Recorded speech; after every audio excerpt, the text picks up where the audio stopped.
Qué bueno que estén con nosotros en nuestro programa y esperamos que también sea su programa Temas de Hoy. Siempre queremos conversar con ustedes un tema de interés y un tema que a veces tenemos poca información y más aún queremos que usted conozca algo distinto. Y para eso siempre traemos un invitado al cual queremos hacerle las preguntas para resolver nuestras dudas.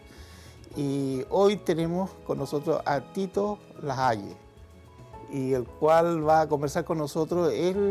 Su expertise tiene que ver con traducciones, con idiomas originales, con personas de distintas culturas que se le traducen libros, y especialmente un libro muy conocido como la Biblia, en el cual hay personas que en sus idiomas no tienen este libro, y hay personas que se dedican a trabajar para que esto suceda. Y Tito ha estado en estos trabajos por algún tiempo, entonces queremos preguntarle a Tito.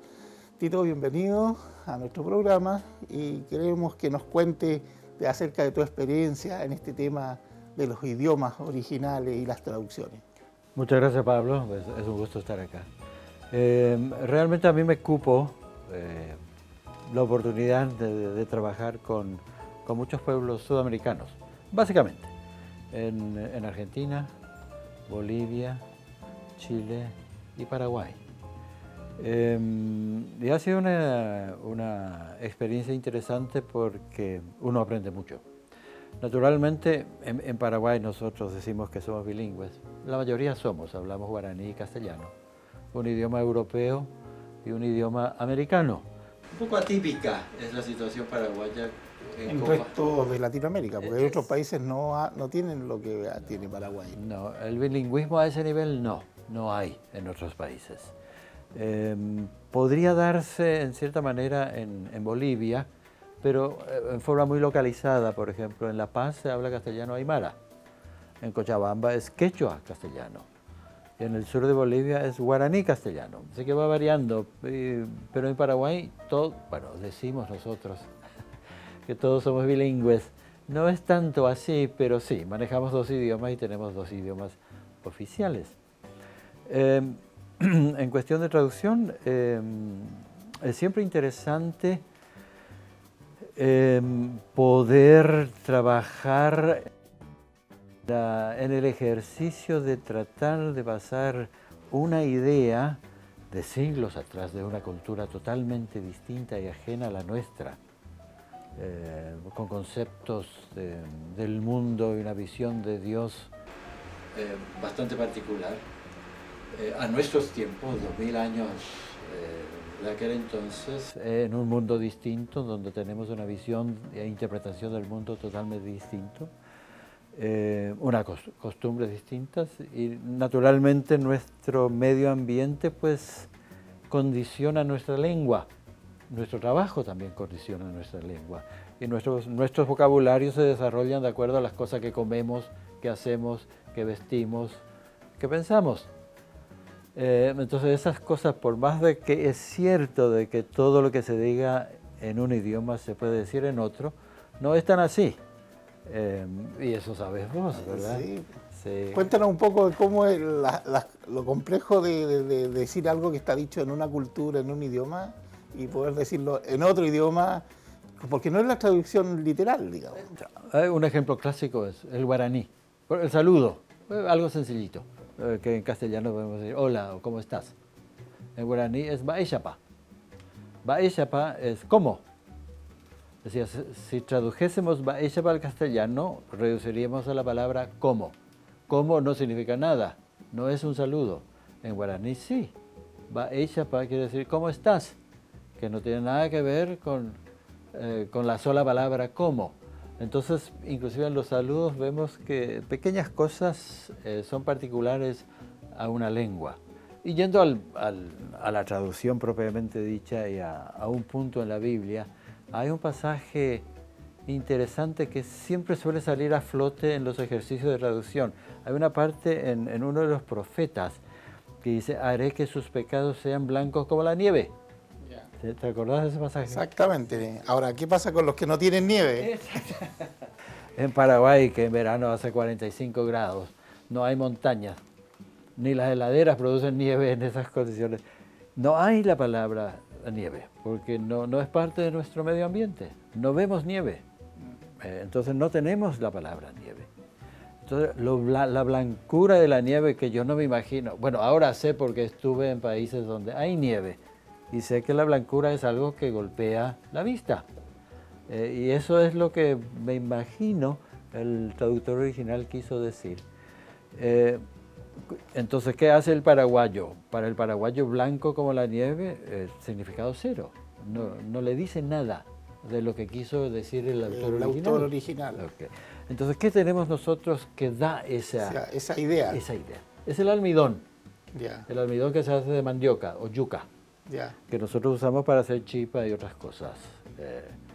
El blanco es tan blanco, es como casi azul, es como la nieve. En el sol golpea la vista, es blanco, blanco. De tan blanco que es, no se puede mirar. Entonces, en ese pasaje, es donde dice, que si tus pecados son blancos como el almidón, nosotros usamos la palabra almidón para eso. Sí. Entonces, esto no cambia el texto bíblico, porque lo que estamos manteniendo es el impacto de la idea. De no la literalidad. Exacto. No la literalidad podría decirte otra cosa. La sustitución palabra por palabra, lo que llamamos traducción literal, no sirve para el lector común y corriente. Para un estudioso académico, sí. Entonces él sabe lo que dice, pero para la gente común, que es la mayoría del pueblo latinoamericano, que no tenemos oportunidad de formarnos demasiado, tenemos una educación limitada, nuestro manejo del castellano es de medio para abajo, por así decirlo. Y los literatos no son muchos, o no son muchos ustedes los literatos, que pueden manejar un castellano de alto nivel. Entonces, el lenguaje que se usa en las traducciones trata de bajar el lenguaje sin cambiar el sentido, naturalmente. ¿Cómo tú llegas a esto? ¿Qué preparación hay que tener para hacer este tipo de trabajo? Pablo, esa pregunta es sumamente interesante, ¿sí? Porque mi señora me suele decir, ¿qué haces vos? Hace 20 años que te está diciendo qué haces. que estoy en esto. ¿Qué preparación se necesita? Bueno, básicamente para ser un traductor, tiene que ser un nativo hablante, naturalmente. Si voy a traducir a mi lengua, en mi caso, yo comencé siendo traductor al guaraní. Traduciendo no solamente la Biblia, sino literatura en general a mi idioma, al guaraní. Lo que uno necesita es manejar bien la lengua propia, la lengua madre, y manejar la otra lengua del cual uno va a hacer la traducción. Porque naturalmente no podés traducir lo que no entendés a cabalidad. Sí. No es una cuestión de traducir palabra por palabra, no es un literalismo.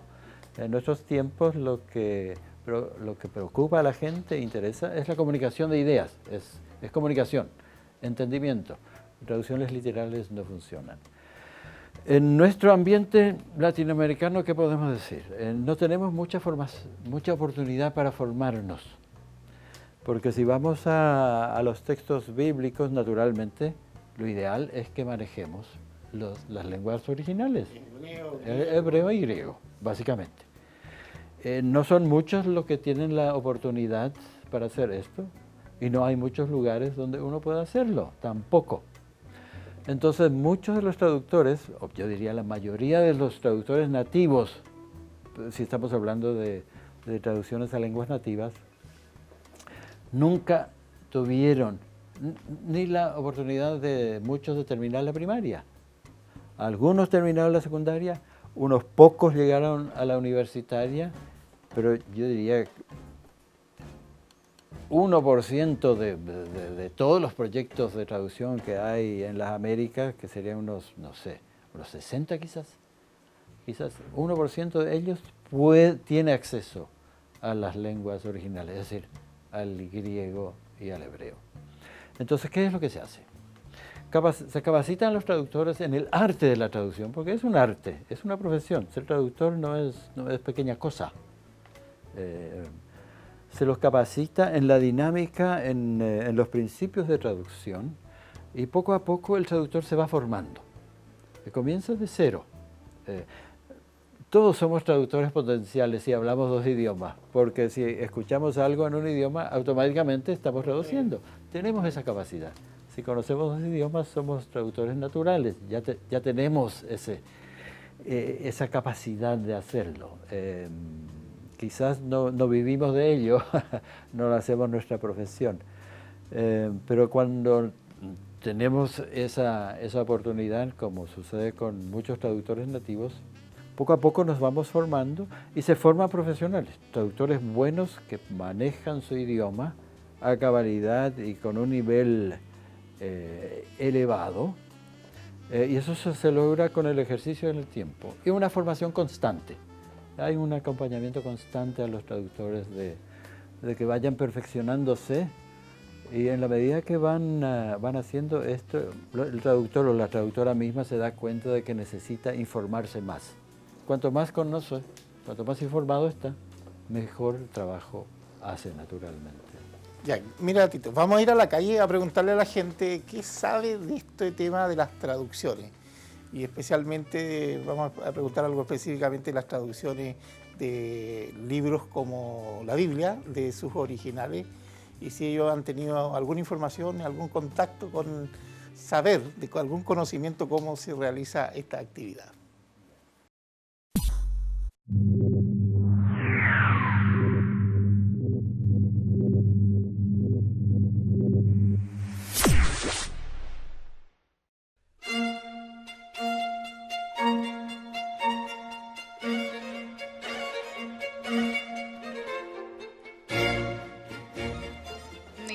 Pero yo caché que buscar información para más adelante. No, en realidad. ¿A traducir libros de un idioma a otro? No.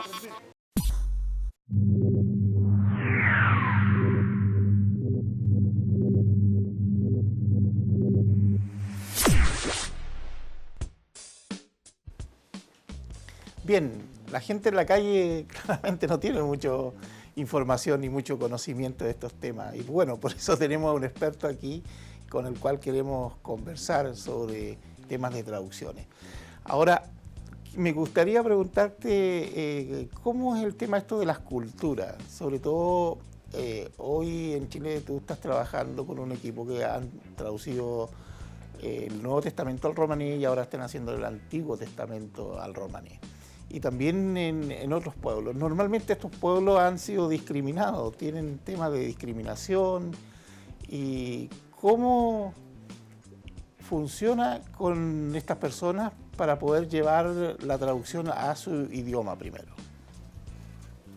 Esa es una pregunta sumamente interesante, porque todos los pueblos pequeños se sienten marginados. En un principio porque son pueblos orales, tienen una cultura oral, no hay libros. Y la cultura dominante, que por lo general en América es el castellano, tiene una larga historia que viene desde Europa. Y tiene muchos libros y escritos y bibliotecas. Sí, cuando llegaron los españoles, hace cuántos años, 600 años más o menos, un poco menos. Ya vinieron con sus libros. Claro. Sí, en América quizás, en Perú y México había un sistema de guardar información, pero no había una escritura desarrollada como la tenían los españoles. Claro que no todos los españoles que vinieron sabían leer, bueno, pues unos eran burros como diríamos nosotros, de la Gran Siete, analfabetos. Los que llegaron a Paraguay, por lo menos, no eran muy doctos, que digamos. Pero habían algunos que escribieron, como la Araucana en Chile, Sí, que sí. gente que algunos de los capitanes ahí que sabían algunos, había de todo. Sí, eran más los que no sabían leer. Claro, eso sí, porque era mayor cantidad del ejército que los jefes. Sí, según entiendo, Pizarro ni su nombre sabía escribir. No sé si esa es una historia apócrifa o no. En todo caso, todos los pueblos americanos, desde la llegada de los españoles, eventualmente llegaron a ser minorías. Porque con la expansión de la sociedad blanca o la sociedad nacional, ellos fueron arrinconados paulatinamente y se convirtieron en pequeñas minorías, en pequeños guetos por ahí, aislados, olvidados por el gobierno. ¿Qué ha pasado con los mapuches, también en Paraguay? En Paraguay, en Argentina. En Argentina. Sí. En Bolivia no tanto, aunque los mismos nativos, por ejemplo, están los chipayas que viven acá en la frontera con Chile, ahí arriba a 4.000 metros, que se refugiaron ahí. Mira, ahí en Chipaya, Chipaya se llama el pueblo donde vive, el pueblo Chipaya, que es uno de los, se dice que es el idioma madre del quechua y el aymara. Es uno de los idiomas más antiguos de América. El árbol más alto es así. ¿Por la altura? No, no hay suficiente oxígeno en la tierra la para altura. que 50 centímetros tiene el árbol más alto. Y después es un salitral. Y vos mirás ahí y decís, ¿cómo se puede vivir aquí? ¿y por qué eligieron venir a Bolivia habiendo lugares tan lindos? Porque ahí no llegaban los enemigos, ¿no? Exacto. Ahí los quechua o los incas no los podían agarrar ahí, entonces se refugiaron ahí. Entonces, es cierto que esa es una situación un poco atípica en cuanto a la marginación de minorías, pero en las Américas por lo general, en Sudamérica, en el Cono Sur por lo menos, los pueblos nativos paulatinamente de a poco fueron encerrados en pequeñas propiedades y dejadas ahí olvidadas por el gobierno o por los gobiernos. Entonces hay un sentimiento de sentirse chico. Saben que son chicos y saben que los blancos dicen de ellos que son chicos, así que no merecen atención. O sea que la sociedad nacional no los considera gente, son semianimales prácticamente. Entonces ellos saben que los blancos piensan eso de ellos. Entonces ese saber más te afecta o te hace sentir más chico todavía. Es más humillante saber de que sabes que la sociedad te considera insignificante. Entonces, el poder hacer una traducción, y específicamente por lo general sucede, y ha sucedido en todas las Américas, y no solamente en las Américas, sino en todo el mundo, que lo primero que se traduce han sido los escritos bíblicos. Generalmente porque es la iglesia la que se preocupa, no el Estado. Claro, no es una labor del Estado ni una preocupación que estos pueblos tienen pocos votos. Estos pueblos. Sí. Entonces es la iglesia la que generalmente trata de acercarse a ellos y en nombre de la sociedad tratar de lavarse las culpas y tratar de incorporar a las minorías, no tanto a la sociedad, sino a Dios. Y a la cultura un poco también. Cultura, sí. Tener el conocimiento de Dios a través justamente de lo escrito. Exacto. Entonces el esfuerzo por lo general no es oficial, no es estatal, no ha sido. Yo no sé de ningún caso en América del Sur donde un Estado ha iniciado un proyecto de traducción de una lengua minoritaria. No. No, en Chile tampoco. Todos han sido aportes de personas que han creído en estos proyectos. Entonces, no solo de Chile, sino también de otros países, normalmente de Europa, gente que colabora para este tipo de proyectos. Así que el esfuerzo, naturalmente, se entiende que la Iglesia es hacer entender al pueblo que hay un Dios que se preocupa de ellos. A pesar de que la sociedad no se preocupa, Dios sí. Son gente ante Dios. Ya. Y por lo tanto necesitan el libro, que es la Biblia, en su propio idioma. Exacto. También porque las iglesias van creciendo. Tener una Biblia en idioma extranjero es como no tener las herramientas adecuadas en tu profesión.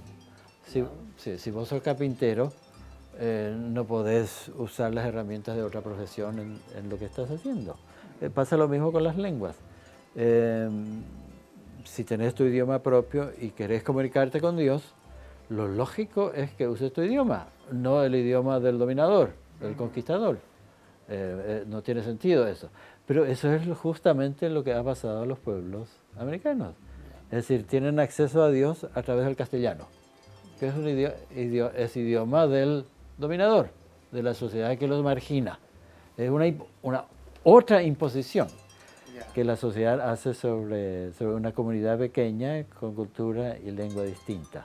Entonces la Iglesia trata de entrar, mediar entre esto y tratar de que en lo posible y donde sea justificable, la Iglesia tenga la herramienta de afianzar su propia identidad como ser humano y su relación con Dios con la Biblia en su idioma, con el idioma de su corazón, dicen ellos. Ahora, muchos dicen, ahora estamos contentos porque sabemos que Dios habla nuestro idioma. Nuestro idioma. Sí. Ya, cuéntanos tu experiencia con romaní, con los gitanos chilenos. ¿Cuál ha sido tu experiencia de trabajar con los gitanos chilenos, con los traductores?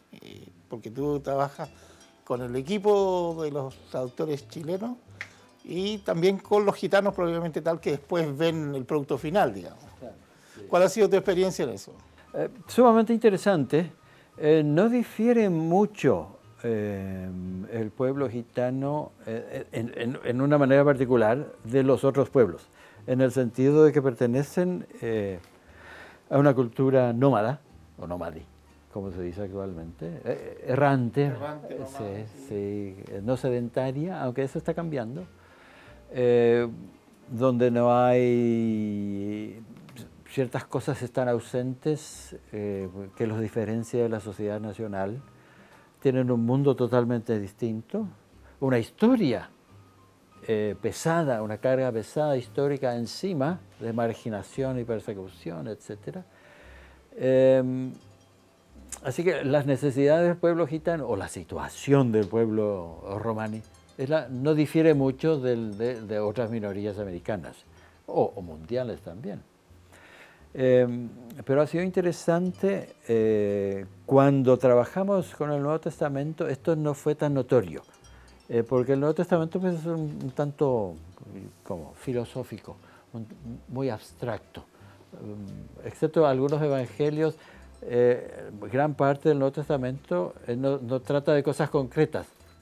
Transmite ideas, mucha filosofía. Conceptuales, Sí, es mucho... de conceptos. Exacto, cosas en el aire. Claro, y el antiguo son ya de un pueblo que vive, que es errante, que pasa por el desierto, que vive situaciones. Eso parece más cercano a los pueblos originarios.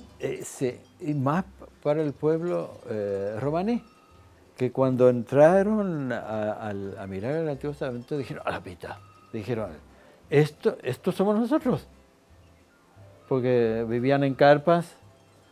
El grupo de ancianos es la autoridad, la cris, como dicen los gitanos, es lo que decide dentro de la comunidad, las condiciones que deben darse para un casamiento. Es idéntico a lo que se ve en el Antiguo Testamento. Les resultó mucho más fácil, resultó mucho más fácil trabajar en el Antiguo Testamento que con el Nuevo, precisamente por estas cosas. Porque el antiguo, bueno, la parte histórica, vamos a decir, es bastante concreta. Trata de hechos reales que sucedieron y que como tiene mucha semejanza con la vida o la forma de vivir del pueblo gitano, les resultó fácil. Excepto en aquellos casos donde se habla de agricultura y arquitectura. Ahí hay graves problemas porque... Claro, los gitanos no tienen mucho de eso. No, viven en carpas. En carpa y todo el tema. Son comerciantes. Entonces, ideas de pilar, de cosas así, son ideas sumamente difíciles de traducir, pero no imposible, porque no hay palabras. No existen las palabras. ¿Y qué es lo que hace? ¿Pides prestado otro idioma? ¿Qué es lo que hace? Es el recurso de todos los idiomas, del castellano, del inglés, del francés. Le pedimos prestado otro idioma cuando a veces no tenemos la palabra. Exacto. Como en chileno, cuando ustedes dicen guagua, guagua no es castellano, para el bebé. Sí. Guagua es quechua. Sí, y el castellano tiene muchas palabras, choclo, chala, cuchi. Todas esas son quechua, porque cuando los españoles llegaron y vieron el maíz, no tenía idea de lo que eran. Y la gente decía, no, esto es choclo. Y bueno, entró el choclo al castellano como palabra castellana, pero en realidad es quechua. Y hoy día pareciera que es de castellano puro. Sí, yo le pregunté a una mexicana, le digo, ¿cómo dicen choclo ustedes en México? Y me dice, ¿choclo? ¿Qué es choclo? Y le dije, es el maíz tierno, el mazorca. Ah, me dice, nosotros tenemos otra palabra. Y resultó que la palabra castellana que ellos usaban era maya. O sea, porque no existe pues el maíz en el castellano. En Europa nunca existió maíz hasta que llegaron los españoles. Entonces los idiomas tienen ese recurso. Prestar o hacer una palabra o tratar de explicarla. Lo que en traducción llamamos paráfrasis. Y que a mucha gente no le gusta porque cuanto más larga esta explicación... Ahí la explicación al final te pierde con tanta explicación. Exactamente, sí. Pero trabajar con los gitanos ha sido sumamente interesante. Estos desafíos fueron duros para ellos, supieron superarlos muy bien y el trabajo cuando se termine va a ser una excelente traducción. Y yo creo que habremos o ellos habrán hecho justicia al texto en tratar de mantener una traducción que refleje el original, sí, sin incorporar muchas palabras castellanas. Prestadas de otro idioma. Sí. Aunque el romanés es una mezcla de idiomas y pantera, como decimos nosotros, porque nace en la India, pasa por toda Europa, y en su paso por Europa va Va tomando palabra, y después acá en Sudamérica agrega otras pocas más. Llegan otras. Por eso es que el romanés hablado en Chile es muy distinto al romanés hablado en Estados Unidos, que tiene muchas palabras inglesas. Sí. Acá podrían tener palabras castellanas. En Inglaterra el romanés es bastante distinto. Claro, pero me decía que los gitanos, la parte fuente sí es igual, digamos, se logran entender lo mínimo con otros gitanos, digamos. Sí. Si miran, el calderash se llama el romanés que se habla en Rumania y en otros países de Europa Oriental.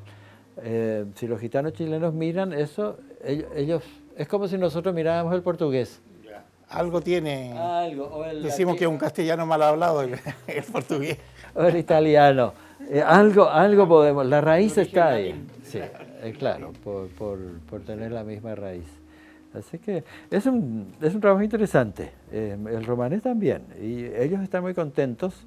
Claro, para ellos en toda su vida es el primer trabajo. Y trabajo que están recibiendo en su idioma. Sí. Es la primera vez que son empleados o que alguien decide emplearlos, por así decirlo. Porque en muy pocos países en América la gente está abierto a tener empleados gitanos, creo. Así que en eso para ellos fue muy significativo, en el sentido de es una dignificación que tener un patrón o poder trabajar para alguien. Formar parte de un equipo traductor. Exacto. Además para el pueblo es, como decís, es el primer libro gitano en Chile. Y no solamente en Chile, en América del Sur, yo diría, en esa lengua. Porque entiendo yo que el romanés que se habla acá es muy parecido al romanés del Ecuador y de la Argentina, porque pertenecen a la misma corriente migratoria. Ya, pues, gracias, muchas gracias Tito por estar en este programa y gracias por contarnos y decirnos tantas cosas que yo creo que muchas personas los que nos están viendo no conocían. Así que gracias a ti por participar y agradecemos también a nuestra audiencia y siempre les invitamos a que nos sintonicen, nos vean, porque siempre tenemos un tema de hoy en el cual es interesante dialogar y conversar. Muchas gracias.